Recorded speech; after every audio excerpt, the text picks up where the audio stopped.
ಬಂದೆ ತಮ್ಮ ನಾವೇ ನೋಡಿ, ಅವತ್ತು ಈ ಶಿವರಾಜನನ್ನು ನೋಡಿಕೊಂಡು ಬರ್ತೀನಿ ಅಂತ ಹೇಳಿ ಹೋದವನು ಇನ್ನೂ ಬಂದಿಲ್ಲ. ಅದೇ ನೀವು ಕೋಟಿನ ವಿಷಯ ಏನಾಯ್ತು? ಜೆ.ಡಿ. ಪಾಟೀಲ ಅಂತ ವಕೀಲನನ್ನು ಹಿಡಿದು ನ್ಯಾಯ ಮುಂದುವರಿಸಿದ್ದೇನೆ. ಅದನ್ನು ಗೆಲ್ಲಿಸುವವರೆಗೂ ಆ ದೇವರ ಕಡೆ ವಿಚಾರ. ಇರಲಿ, ಹೊಲದ ಕಡೆ ಹೋಗಿದ್ಯಾ? ಇಲ್ಲ ರೀ, ನೀವು ಹೋದಾಗಿನಿಂದ ನಾನು ಹೋಗಿಲ್ಲ. ನೋಡಿ, ಆ ದೇವರ ಕೃಪೆ ನಮ್ಮ ಮೇಲಿದ್ರೆ ನಮಗೆ ಜಯ ಸಿಕ್ಕೇ ಸಿಗುತ್ತೆ. ಬನ್ನಿ, ಕೈ ಕಾಲು ಮುಖ ತೊಳ್ಕೊಂಡು ಊಟ ಮಾಡಿದ್ರಂತೆ. ಎಂತಹ ಸದ್ಬುದ್ಧಿ ಹೆಂಡತಿ ಸಿಕ್ಕಲೇ ನನ್ನ ಬಾಳಿಗೆ. ನಿನ್ನಂತ ಮಡದಿ ಪಡೆದ ನನ್ನ ಜನ್ಮ ಸಾರ್ಥಕವಾಯಿತು. ನಿನ್ನ ಮುಖದ ಹರ್ಷದ ವನಲನ್ನು ನೋಡಿ ನನ್ನ ಹೃದಯದಲ್ಲಿ ನಿರಾಶೆ ಎಂಬ ನೆಟ್ಟುಸಿರು ಸುಟ್ಟು ಹೋಗಿ ದಿಟ್ಟ ಮಾನವನನ್ನಾಗಿ ಮಾಡ್ತಾ ಇದೆ. ಈ ಆನಂದದ ಸಮಯದಲ್ಲಿ ನಸು ನಗುತ್ತಾಡುವಿಯಾ ನನ್ನೊಂದಿಗೆ? ಊಟದ ಸಮಯದಲ್ಲಿ ಕೂಡ ನಿಮ್ಗೆ ಹಾಡಿನ ಚಿಂತೆನಾ? ಹೌದು, ಮತ್ತೆ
ಕುಲತಿ ನನ್ನ ಒಡತಿ, ಹೂ ಕುಲತಿ ನನ್ನ ಒಡತಿ, ನನ್ನ ಬಾಳಿಗೆ ಬೆಳಕಾದೆನಿ, ನನ್ನ ಉಸಿರಿಗೆ ಉಸಿರಾದೆನಿ, ನೀರು ನೀರು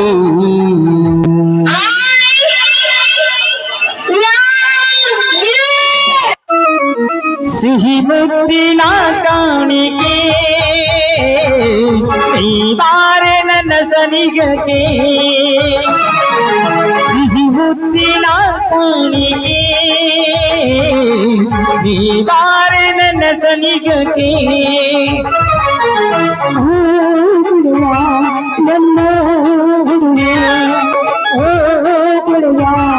ನನ್ನ ಹುಡುಗ, ನನ್ನ ಬಾಳಿಗೆ ಬೆಳಕಾದಿನಿ, ನನ್ನ ಉಸಿರಿಗೆ ಉಸಿರಾದಿನಿ, ನೀರು ನೀರು.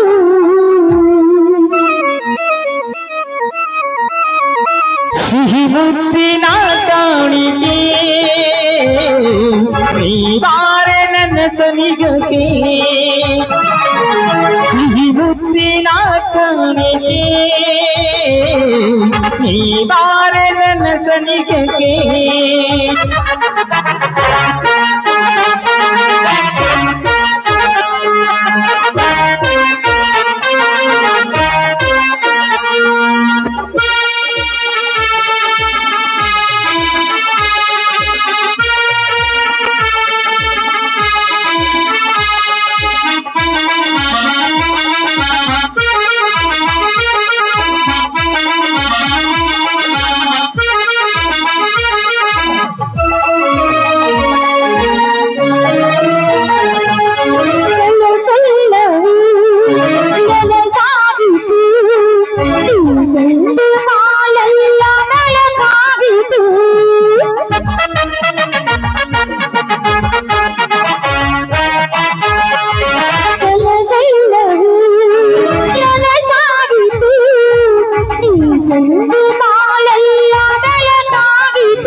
ನೀ ಬಾರೆ ನನ್ನ ಸನಿಗಕ್ಕೆ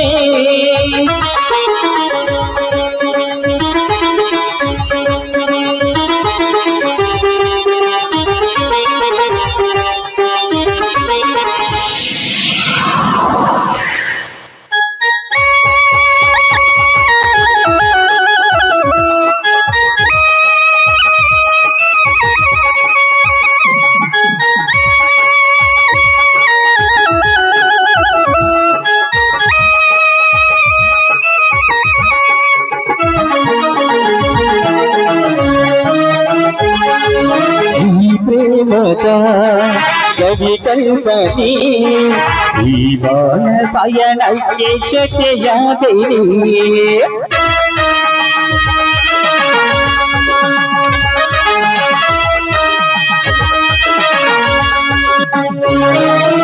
ಈ ಪ್ರೇಮದ ಕವಿ ಕಲ್ಪನೆ ಈ ಬಾಣ ಪಯಣಕ್ಕೆ ಜೊತೆಯಾದೆನಿ ಲಲ್ಲನ ಬೇಡ ನನ್ನ ಜೀವವೇ ಬಳಿ ಬಂದು ಸಿಗಿಬುಕ್ಕು ಮೇಲೆ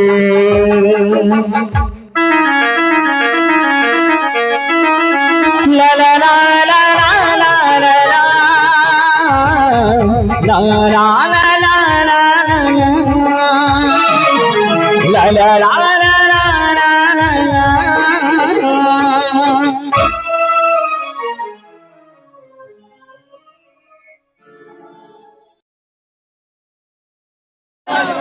ಅದೇನು ನನ್ನ ಮನಸ್ಸಿಗೆ ಒಮ್ಮಿಂದೊಮ್ಮೆಲೆ ಶಾಕ್ ಹೊಡೆದಂತಾಗಿದೆ.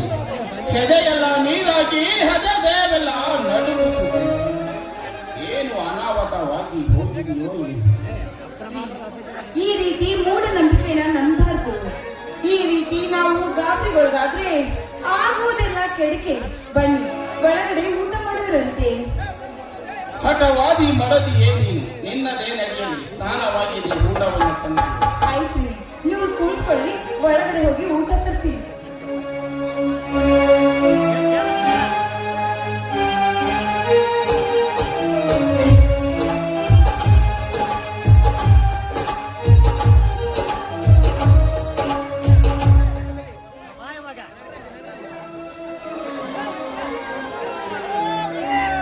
ರಾಮು ರಾಮು, ಹೋ ಬನ್ನಿ ಗೌಡ, ಇಷ್ಟೊಂದು ದೂರ ನೀವು ಬಡವರ ಮನೆಗೆ ಬಂದಿರಲ್ಲ.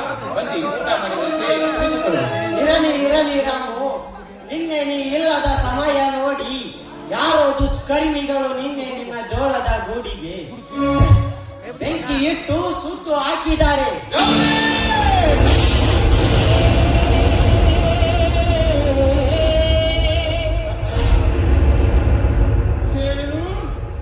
ನನ್ನ ಜೋಳದ ಗೂಡಿಗೆ ಬೆಂಕಿ ಇಟ್ಟರೆ ದುಷ್ಕರ್ಮಿಗಳು.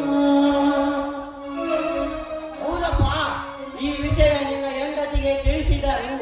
ನೀವು ಅಣ್ಣ ತಮ್ಮನಿಬ್ಬರು ಮನೆಯಲ್ಲಿದ್ದಿಲ್ಲ, ಏನಾದರೂ ಅನಾಹುತ ಮಾಡಿಕೊಂಡಂತ ನಾನೇ ಇವರಿಗೆ ಹೇಳಿದ್ದಿಲ್ಲ. ಅವರ ತನಿಖೆಗೆ ಕಂಪ್ಲೇಂಟ್ ಮಾಡಿದ್ದೇನೆ. ಗೌಡ್ರೆ ಗೌಡ್ರೆ, ಎಂತಹ ಅನಾಹುತವಾಗಿ ಹೋಯಿತು ನನ್ನ ಬಾಳ್ವೆ.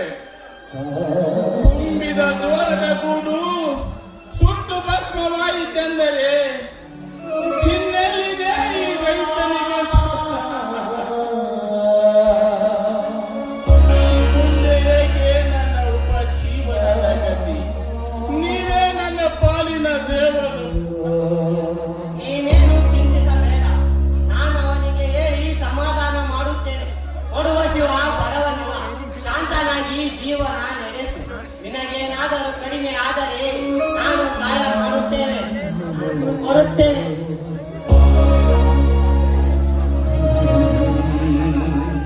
ಹೇ ಜಗ ಬಾಲಕ ಜಗದೊಡೆಯ, ನೀನೆಂದು ಹಡಿಗರಿಗೆ ಗಡಿಗಣಿಸಿ ಕಾಡುತ್ತಿರುವಿ ಯಾರು ಈ ಬಡ ಪಾಪಿ ರಾಮನು? ಹೊಟ್ಟೆಯನ್ನ ನೀಡುವ ಜೋಳದ ಗೂಡು ಸುಟ್ಟು ಭಸ್ಮವಾಯಿತೆ. ಇನ್ನೆಲ್ಲಿದೆ ಈ ರೈತನಿಗೆ ಸ್ವತಂತ್ರದ ಅಧಿಕಾರ? ಹೇ ಅಖಂಡೇಶ್ವರ, ಅಖಂಡ ಬರದ ಖಂಡಕ್ಕೆ ನೀ ನುಡಿಯಲಾಗಿ ನೀನೋಗದಿರಲಾರೆ ಯಾರಿ ಅಕ್ರೂರ ರಕ್ಕಸರನ್ನು.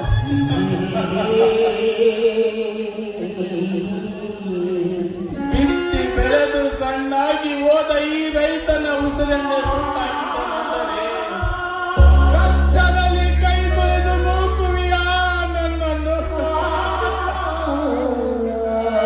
ಮುಂದೆ ಹೇಗೆ ನನ್ನ ಜೀವನದ ಗತಿ? ಸ್ವಲ್ಪ ಸಮಾಧಾನ ಮಾಡಿಕೊಳ್ಳು ಸ್ವಾಮಿ. ಸಮಾಧಾನ ಹೇಗೆ ಸಮಾಧಾನ ತಂದು ಕೊಳ್ಳಲಿ ಸೀತಾ? ಹೇಗೆ ಸಮಾಧಾನ? ಸಂಸಾರವೆಂಬ ಆಳವಾದ ತಿರುವಿನಲ್ಲಿ ಸಿಕ್ಕು ನಾನು ಹೇಗೆ ಸಮಾಧಾನ ತಂದು ಕೊಳ್ಳಲಿ ಸೀತಾ?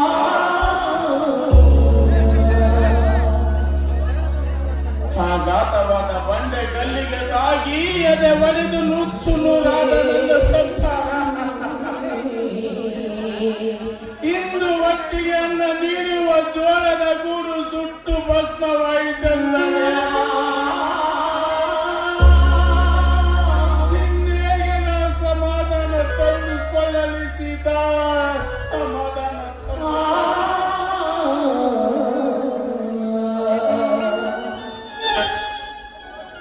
ಇಂದೊಂದು ದಿನದಲ್ಲಿ ನನ್ನ ತಂದೆ ಸುಟ್ಟು ಹೋದಾಗ, ನನ್ನ ಮನೆ ಸುಟ್ಟು ಹೋದಾಗ ಸಣ್ಣವನಿದ್ದ ನನ್ನ ತಮ್ಮನನ್ನು ಕಟ್ಟಿಕೊಂಡು ಊರಲ್ಲಿದ್ದು ಜೀವನ ಕಳೆದು ಮತ್ತೆ ನನಗೆ ಅದೇ ಪರಿಸ್ಥಿತಿ ಬಂದದು.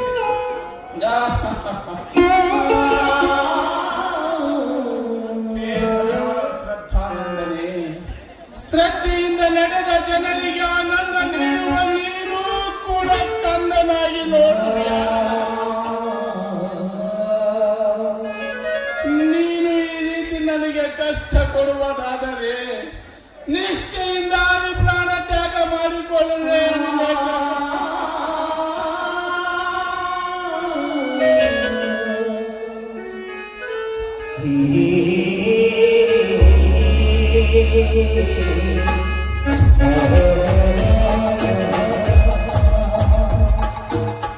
ಅಣ್ಣ ಅತ್ತಿಗೆ ಅದೇಗ ಒಬ್ಬರಿಗೊಬ್ಬರ ಮುಖ ನೋಡುತ್ತಾ ದೀರ್ಘವಾಗಿ ಕಣ್ಣೀರು ಹಾಕುತ್ತಾ ನಿಂದ್ರಲ್ಲ, ಯಾಕೆ? ಏನು ವಿಷಯ?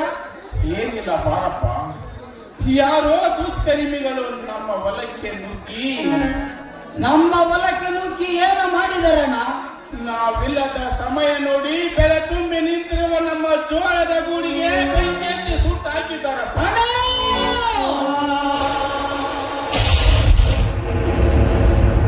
ಏನು ಹೇಳ್ತಿರುವೆ ಅಣ್ಣ ನೀನು? ಒಂದು ನೋಡಿ ನಮ್ಮ ಹೊಲಕ್ಕೆ ನುಗ್ಗಿ ನಮ್ಮ ಜೋಳದ ಗೂಡಿಗೆ ಬೆಂಕಿ ಇಟ್ಟವರೇ ಚಾಂಡಾಲರು. ಅಣ್ಣ, ಯಾರವರು ನಮ್ಮ ಜೋಳದ ಗೂಡಿಗೆ ಬೆಂಕಿ ಹಚ್ಚಿಸಿದ? ನಾವೆಲ್ಲರೂ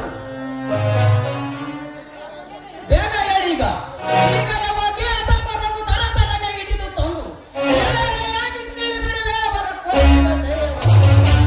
ಶಾಂತನಾಗು ತಮ್ಮ, ಶಾಂತನಾಗು. ಇನ್ನೆಲ್ಲಿದೆಯಣ್ಣ ಈ ನಿನ್ನ ತಮ್ಮನಿಗೆ ಶಾಂತಿ?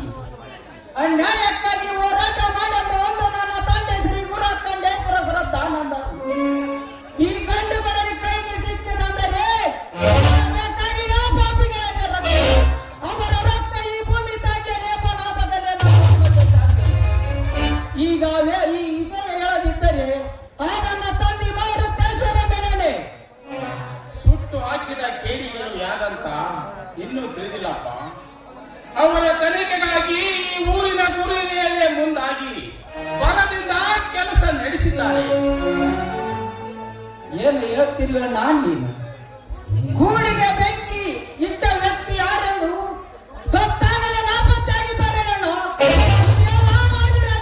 ತ್ಯಾಗರಾಜನ ಕೈ ಒಳಗೊಂಡು ನಾನೀಗ ನಮ್ಮ ದೇವರಾಜ ಮನಸಾರ ತಿಳಿದುಕೊಂಡು ಬರುತ್ತೆ. ಇವರೇ ಸುಟ್ಟಾಕಿದವರಂತ ಇನ್ನೊಬ್ಬರ ಮೇಲೆ ಅಪವಾದ ಕೊಟ್ಟರೆ ಹೇಗಪ್ಪ? ಮೊದಲು ಆ ವ್ಯಕ್ತಿ ಯಾರಂತ ತಿಳಿದುಕೊಳ್ಳಬೇಕು, ಆಮೇಲೆ ನಮಗಾದ ಅನ್ಯಾಯ ದೊರಕಿಸಿಕೊಳ್ಳಬೇಕು ಮಗು. ನ್ಯಾಯ ಎಲ್ಲಿದೆಯಾ ನಾಯಿ ಸಮಾಜದಲ್ಲಿ ನಿನಗೆ ನ್ಯಾಯ? ಒತ್ತು ಒಂಟರೆ ಸಾಕು ನಿತ್ಯ 108 ಕಬಡ್ಡಿ ರೌಡಿಗಳು ನಮ್ಮ ಗೌಚರಿಂದ ಗದರಿಸಿ ಗರತಿ ಮೋತಿಯರ ತಾಳಿ ಕಿತ್ತಿ ಹಾಕುವಾಗ ಮುಖಕ್ಕೆ ಕೂದಿದೆ ಈ ನಿನ್ನ ಸಮಾಜ.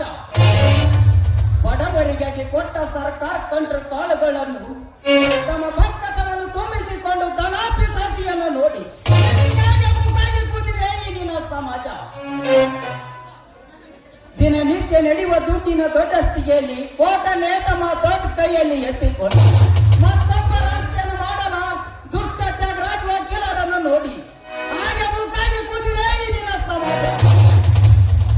ರಾತ್ರಿ ಕೆಲಸಕ್ಕೆ ಹೋದ ನನ್ನ ಗಂಡ ಬರಲಿಲ್ಲೆಂದು ಮೇಲಿನ ಮನೆ ಗುಂಡಮ್ಮ ವಾದಿ ರಾಜನನ್ನು ಕೇಳಲು ಬಂದರೆ ರಂಡಯ್ಯ ಮಾಡಿ ಬೆಳಗಿನ ಜಾವದಲ್ಲಿ ಅವಳ ಶೀಲವನ್ನು ಇಟ್ಟು ಆ ಬಂಡರನ್ನು ನೋಡಿ ಹಾಗೆ ಮೂಕಾಗಿ ಕೂತಿದೆ ನಿನ್ನ ಸಮಾಜ. ಅಣ್ಣ ಅಂದಾಗ ಎಲ್ಲಿದೆ ಈ ಸಮಾಜದಲ್ಲಿ ನಿನಗೆ ನ್ಯಾಯ? ನೋಡಪ್ಪ, ಈ ಸಮಾಜದಲ್ಲಿ ಇಂದಿನ ನಾಳೆ ಆದ್ರೂ ಆ ನ್ಯಾಯದ ಪದಕ್ಕೆ ಹಾರಾಡುತ್ತೆ. ಮೈದುನ, ನೀನು ಯಾವುದಕ್ಕೂ ಯೋಚಿಸ್ಬೇಡಪ್ಪ. ಸಾಧ್ಯವಿಲ್ಲಮ್ಮ, ಸಾಧ್ಯವಿಲ್ಲ. ಅಪ್ಪಂಚು ಹೋಗುವ ರಭಸದ ನದಿಗೆ ಯಾವ ಅಣೆಕಟ್ಟು ನಿಲ್ಲಲು ಸಾಧ್ಯವಿಲ್ಲ. ಅವರ ಅಣೆಕಟ್ಟು ನಿಲ್ಲಲು ಬೇಕಾಗಿದೆ ಅವರ ರಕ್ತ ಮನುಷ್ಯನ ಎಲುಬಿನ ಅಂಗಾರ. ಅವಾಗ ಅರ್ಥದೇ ನಮ್ಮ ನ್ಯಾಯದ ಜಯದ ಪತಾಕಿ. ಮೈದುನ, ಎಷ್ಟೊಂದು ನಿಶ್ಚಯವಾಗಿ ಮಾತಾಡಿದೆಯಪ್ಪ ಈ ಮಾತನ್ನ. ಅದೆಲ್ಲ ಹೋಗ್ಲಿ, ಬಾರಪ್ಪ, ತುಂಬಾ ವೇಳೆ ಆಯ್ತು, ಒಳಗಡೆ ಹೋಗೋಣ. ಹೌದು ತಮ್ಮ, ಇದೆಲ್ಲ ವಿಚಾರಕ್ಕೆ ನಾನಿದ್ದೀನಿ. ನಿಮ್ಮ ಅತ್ತಿಗೆ ಹೇಳಿದಂತೆ ಮೊದಲು ನೀನು ಒಳಗಡೆ ಹೋಗು. ಇದೆಲ್ಲ ನ್ಯಾಯಕ್ಕಾಗಿ ನಾನು ಹಿರಿಯರಿಗೆ ಭೇಟಿಯಾಗಿ ಸರಿಪಡಿಸುತ್ತೇನೆ. ನೀನು ಒಳಗೆ ಹೋಗು, ನಾನು ಶಿವರಾಜನನ್ನು ನೋಡಿಕೊಂಡು ಬರುತ್ತೇನೆ.